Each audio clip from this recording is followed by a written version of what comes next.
Oke, assalamualaikum warahmatullahi wabarakatuh. Berhubung USP udah sebentar lagi ya, cuman tinggal satu kali pertemuan kita untuk membahas mengenai USP. Miss harapkan untuk kalian menonton video ini tuh disimak dengan baik, dicatat, ya sudah mulai untuk belajar yang serius karena USP udah di depan mata. Oke. Untuk biologi nanti Miss akan kasih kisi-kisinya lewat e-learning. Sekalian nanti Miss akan jelaskan pembahasannya itu di video ini. Oke. Yang pertama itu ada materi sel. Nah, di sini sel kalian harus bisa membedakan apa itu sel prokariotik dan apa itu sel eukariotik. Kalau prokariotik itu biasanya dimiliki oleh makhluk hidup yang mikroskopik atau makhluk hidup yang ukurannya sangat-sangat amat kecil yang biasanya itu cuma bisa dilihat melalui mikroskop. Dan biasanya juga prokariotik itu dimiliki oleh hewan yang bukan hewan aja, makhluk hidup yang sifatnya uniseluler atau selnya hanya satu. Sedangkan untuk eukariotik itu biasanya dimiliki oleh makhluk hidup yang tingkatnya udah tinggi. Misalnya animalia pada hewan, plante pada tumbuhan, terus fungi pada jamur, terus kemudian eubakteria, kayak gitu. Biasanya dia sudah memiliki sel yang eukariotik. Namun kira-kira perbedaan apa sih yang dimiliki oleh prokariotik sama eukariotik? Kalau misalnya kita lihat dari gambar, sebenarnya ini mereka pun berbeda, ya kan? Prokariotik ini lebih sederhana selnya dibanding eukariotik. Perbedaan pertama itu jumlah organelnya atau organel-organel yang ada dalam sel. Organel itu apa sih? Itu adalah sesuatu yang mengisi ruang sel. Misalnya kayak nih di eukariotik ini kan banyak organelnya. Kayak RE, terus Golgi, badan Golgi, terus mitokondria, nukleus, itu adalah organel sel. Sedangkan untuk di prokariotik, organel selnya ini masih sederhana banget. Cuma ada materi genetik berupa DNA, terus kemudian ada sitoplasma, nukleoid, gitu, sederhana banget. Itu perbedaan yang pertama mereka. Perbedaan yang kedua adalah tidak adanya membran inti pada prokariotik. Membran inti itu apa? Membran inti adalah seperti lapisan yang melindungi materi genetik. Misalnya DNA. DNA itu yang mana sih? Kalau kalian lihat di prokariotik, DNA itu yang seperti tali yang menggulung. Bukan flagela ya. Kalau flagela tuh ekor, tapi yang ada di dalam yang warna biru. Itu adalah materi genetik DNA atau RNA. Nah, biasanya membran inti itu akan melindungi materi genetik itu, tapi untuk di prokariot itu nggak ada. Ya, sedangkan di eukariotik itu adanya membran inti. Di mana? Adanya itu di nukleus. Jadi dia melindungi nukleus. Ya, jadi perbedaan yang pertama adalah jumlah organel selnya. Yang kedua, ada atau tidaknya membran inti. Oke. Itu perbedaan antara prokariotik dan eukariotik. Lanjut. Kemudian kalian harus bisa memahami apa aja fungsi dari organel-organel sel. Kan organel tuh ada banyak ya. Di sini Miss hanya sebutkan beberapa karena sebelumnya kita sudah bahas di TO kemarin. Kan itu kan juga muncul tuh di soal. Di sini Miss tulis lagi. Beberapa organel sel yang Miss tulis itu ada mitokondria, RE halus, RE kasar, ribosom, sama nukleus. Mitokondria ini berfungsi untuk pembentukan ATP. ATP itu apa sih? ATP itu adalah adenosin trifosfat. Fungsinya untuk apa? Dia adalah yang mengeluarkan energi. Jadi energi yang kalian punya itu diproduksi dari mitokondria. Selanjutnya ada organel RE halus atau retikulum endoplasma halus. Dia berfungsi untuk sintesis lemak. Ya, diingat.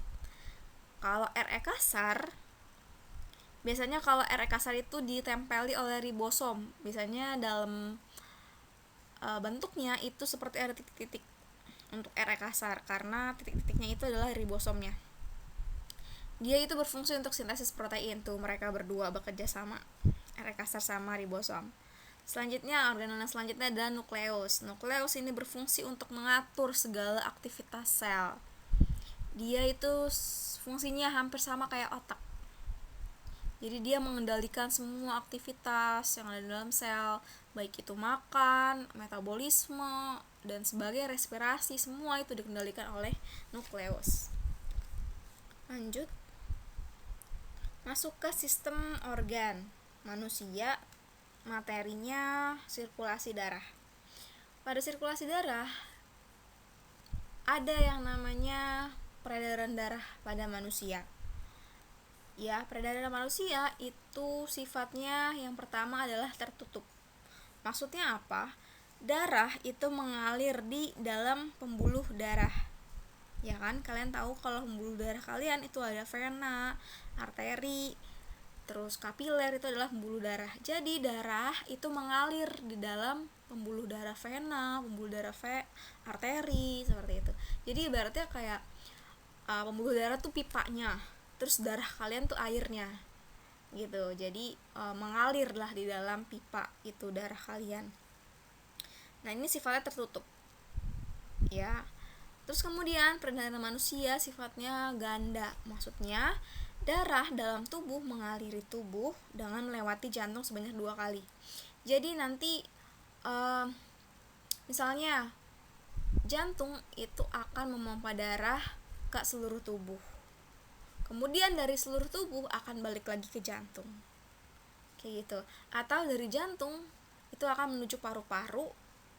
Dari paru-paru akan lagi kembali ke jantung. Jadi 2 kali bolak-balik. Itu disebut peredaran darah manusia ganda. Peredaran ganda. Lanjut, masih sistem organ sirkulasi darah, masuknya ke pembuluh darah arteri dan vena. Bedanya apa sih pembuluh vena sama arteri? Dari tempatnya itu berbeda. Kalau misalnya arteri, dia itu letaknya agak tersembunyi di dalam tubuh. Kalau vena itu dekat dengan permukaan tubuh, warnanya tampak kebiru-biruan. Kalau kalian perhatikan pergelangan tangan kalian, itu ada urat ya, kalian bilangnya urat, itu yang agak berwarna biru atau kehijauan, itu adalah pembuluh vena. Mengapa dia warnanya biru? Karena di dalamnya itu mengandung darah yang mengandung karbon dioksida. Biasanya kalau darah yang mengandung karbon dioksida itu warnanya itu akan biru. Sedangkan darah yang mengandung oksigen itu warnanya akan merah. Seperti itu. Terus dinding pembuluhnya, kalau arteri itu tebal, kuat, elastis. Kalau vena tipis, tidak elastis. Kemudian aliran darahnya, kalau arteri dia itu meninggalkan jantung. Jadi dari jantung akan diarahkan ke seluruh tubuh. Kalau vena itu dari seluruh tubuh ke jantung, jadi menuju jantung.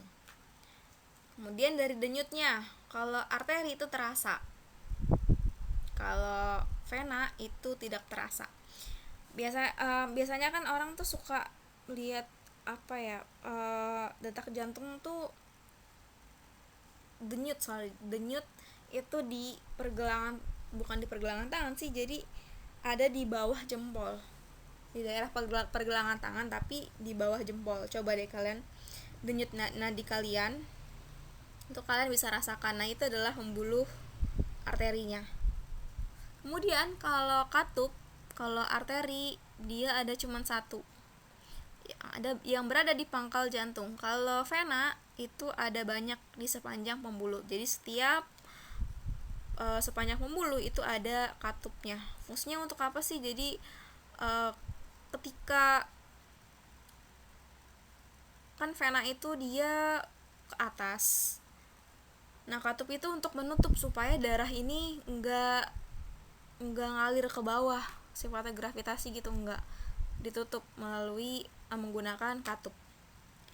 Selanjutnya darah yang keluar dari pembuluh, kalau arteri ini memancar, kalau dari vena itu tidak memancar. Lalu pertanyaannya, bagaimana seseorang yang memotong pergelangan tangannya, berarti kan dia mengenai pembuluh venanya kan. Kira-kira apa yang terjadi pada orang tersebut? Kita lihat dulu. Dari aliran darah, vena itu dia menuju jantung. Jadi dari seluruh tubuh nih, semua darah yang telah digunakan oleh tubuh, mulai dari otak, ya, terus organ-organ, itu akan kembali lagi ke jantung, itu dibawa oleh si vena. Ketika pembuluh darah tersebut diputus atau terputus, maka akibatnya adalah darah tidak akan kembali ke jantung, ya enggak? Maka ketika kalau misalnya darah itu nggak kembali ke jantung, otomatis jantung itu akan berhenti berdetak. Akibatnya apa? Seseorang tersebut akan meninggal karena nggak ada nih pasokan darah yang menuju jantung, otomatis jantung akan berhenti untuk berdetak. Seperti itu. Lanjut, masuk ke masih sistem organ manusia, masih sirkulasi darah, materinya yang transfusi darah. Transfusi darah atau disebutnya adalah pendonoran darah. Nah, di sini ada bagan atau skema dari transfusi darah. O itu disebut, golongan darah O itu disebut donor universal. Maksudnya apa? Dia yang bisa mendonorkan darahnya ke segala golongan. Kalian bisa lihat panahnya. O itu panahnya itu ke semua. Ke A iya, ke AB iya, ke B iya. Kalau AB dia itu resipien universal. Maksudnya apa? Dia menerima darah dari segala golongan. Lihat juga panahnya, dia menerima dari A, menerima dari O, menerima dari B.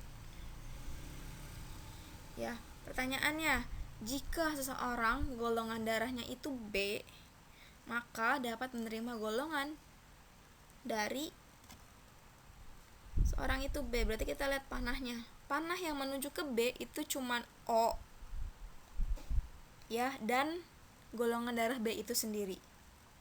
Golongan darah B ke B itu bolak-balik ya. Berarti seseorang yang golongan darah B itu bisa menerima darah dari golongan darah O dan golongan darah B. Begitupun kalau misalnya A, berarti A dia bisa menerima golongan darah dari O, bisa juga dari A itu sendiri. Gitu. Kecuali kalau misalnya AB. Kalau AB dia bisa menerima darah atau donor dari segala golongan karena dia resipien, menerima dari semua golongan. Lanjut, masih sistem organ, masih sirkulasi juga. Di sini ada jumlah normal, misalnya eritrosit atau sel darah merah, kemudian sel darah putih atau leukosit, dan trombosit atau keping darah. Nah, di sini ada jumlah normalnya ya. Kalau sel darah merah atau eritrosit itu normalnya 4 sampai 5 juta. Kalau sel darah putih atau leukosit itu antara 3.000 sampai 6.750. Trombosit atau keping darah 250 sampai 3.000. Nah, penyakit ya, yang sering kalian dengar nih, leukemia, anemia. Sebenarnya mereka itu penyakit apa sih? Kalau leukemia, dia itu kelebihan leukosit atau sel darah putih.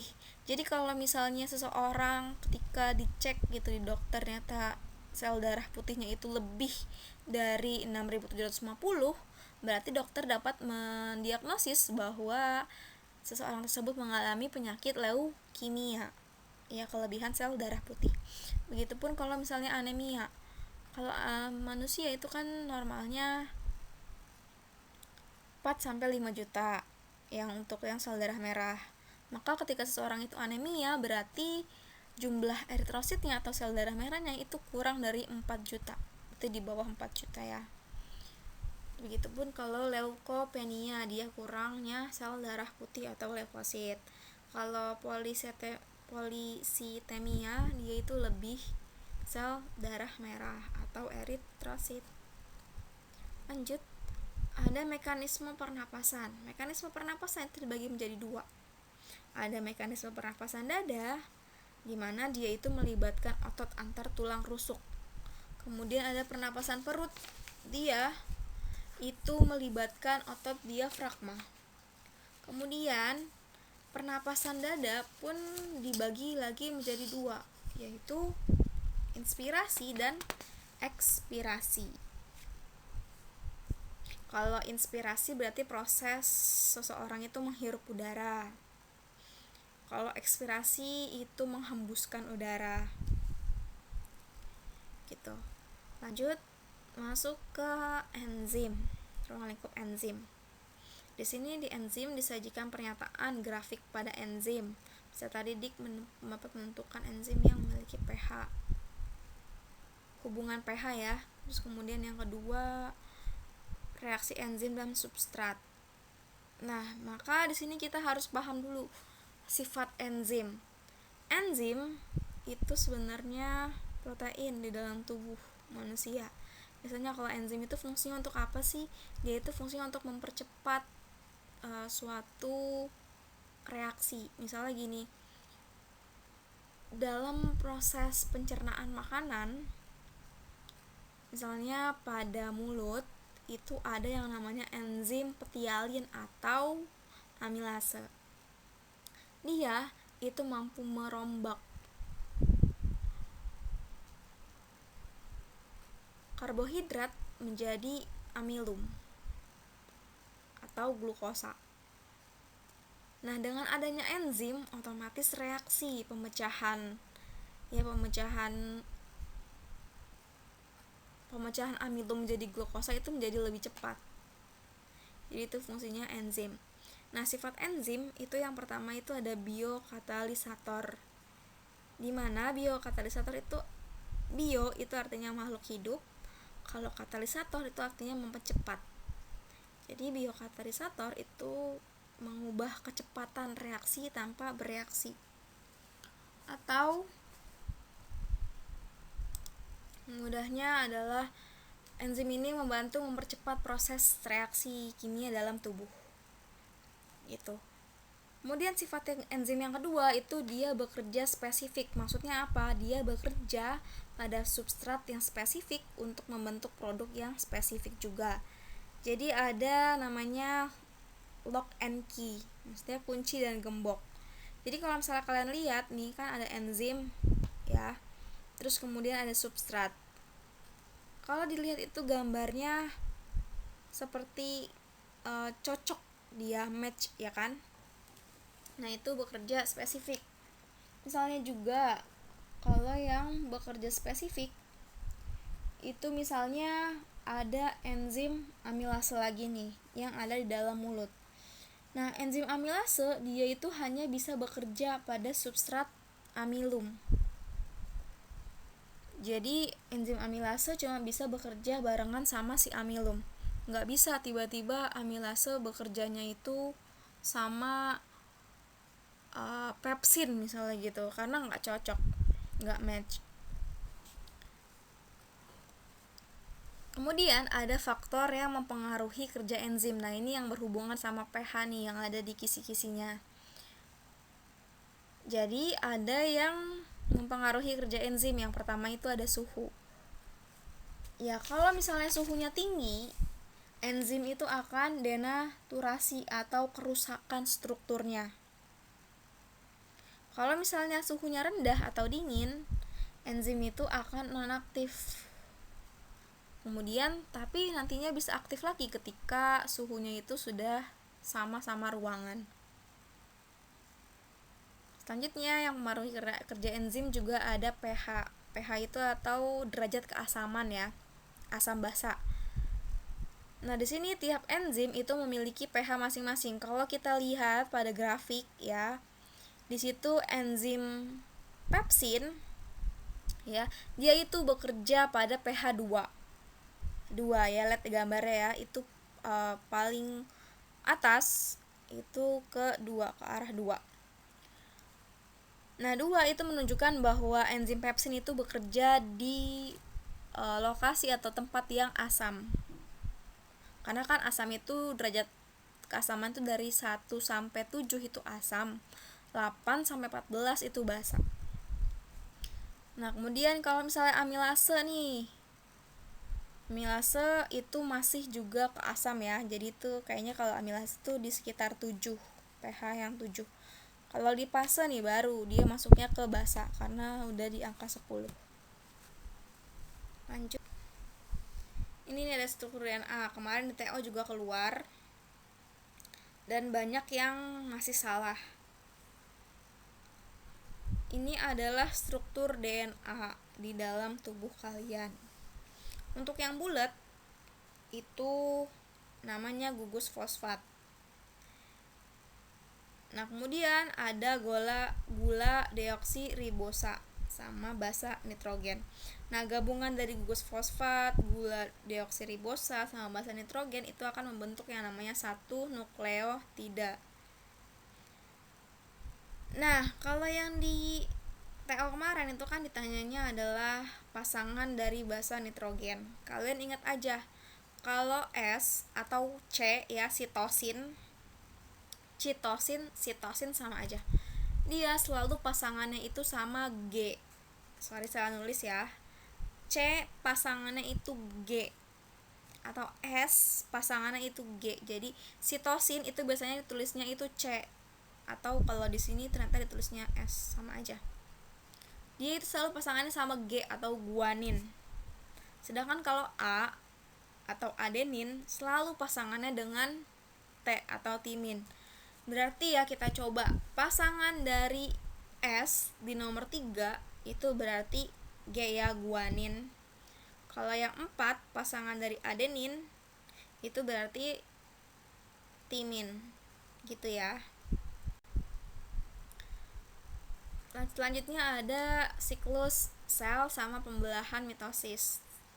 Di sini juga coba dipahami dengan baik.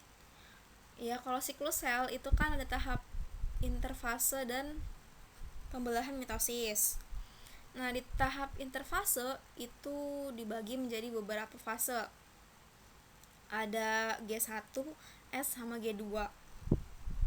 G1 itu untuk growing atau pertumbuhan sel, terus kemudian ada pembentukan organel sel itu di G1. S itu terjadinya duplikasi, replikasi atau penggandaan DNA.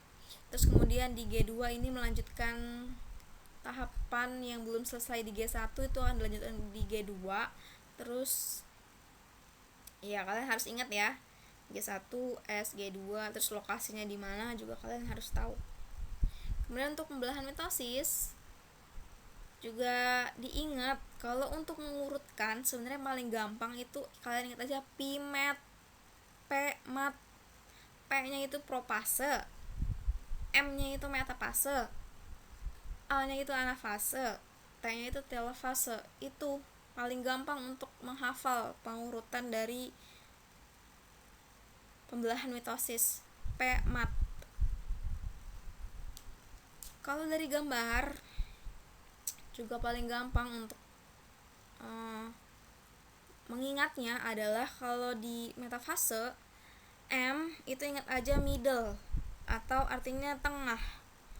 Berarti kromosomnya ada di tengah atau di bidang ekuator. Bidang ekuator tengah itu sama aja.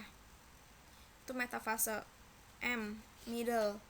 Kalau anafase itu kata depannya A, kita ingat aja away. Maksudnya apa? Jadi kromosomnya itu menjauh, ya kan? Lihat deh, menjauh tuh dia ke arah yang berlawanan. Kalau telofase kata depannya T, kalian ingat aja two atau 2. Kenapa? Dia mau membelah menjadi 2, ya kan? Itu paling mudah untuk menghafal dari atau mengingat dari pembelahan mitosis. Nah, sampai di sini terima kasih yang sudah menyimak videonya. Semoga video ini bermanfaat. Semoga USP-nya lancar. Insya Allah kalau misalnya nonton video ini bisa mengerjakan USP-nya. Terus ya, semoga semuanya berjalan dengan lancar, pastinya lancar lagi. Semoga Allah memudahkan kalian dalam mengerjakan soal-soal. Semoga hasil nilai yang diharapkan itu bagus. Ya, sekian sampai di sini. Kurang lebihnya mohon maaf. Wassalamualaikum warahmatullahi wabarakatuh.